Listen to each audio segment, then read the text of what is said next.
Hello বন্ধুরা, phone থেকে delete হওয়া অ্যাপস খুঁজে পাচ্ছেন না?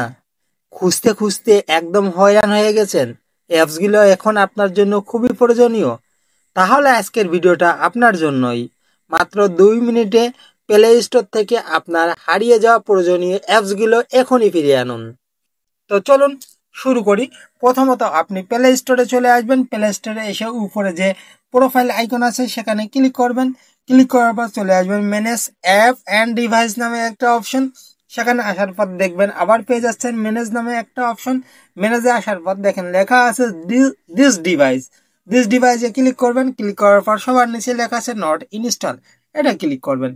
ক্লিক করার পর আপনি এখানে একটা অ্যাপ লিস্ট পেয়ে যাবেন। এই অ্যাপসগুলো আপনার ফোনে একটা সময় ইনস্টল করা ছিল, কিন্তু আপনি যে কোনো কারণবশত অ্যাক্সিডেন্টালি অ্যাপগুলো আনইনস্টল হয়ে গেছে কিংবা ইচ্ছা করে করে দিয়েছিলেন। এখান থেকে যে অ্যাপসগুলো আগে ইনস্টল ছিল এখন করতে চান, সেই অ্যাপসগুলো এভাবে মনে করেন একটা দেখিয়ে দিচ্ছি। যে ক্লিক করবেন সেকেন্ড নাম্বার ফোন। ক্লিক করার পর উপরে দেখেন ডাউনলোড অপশন আছে, ডাউনলোড অপশনে ক্লিক করবেন। ক্লিক করলে এইটা ইনস্টল হয়ে যাবে।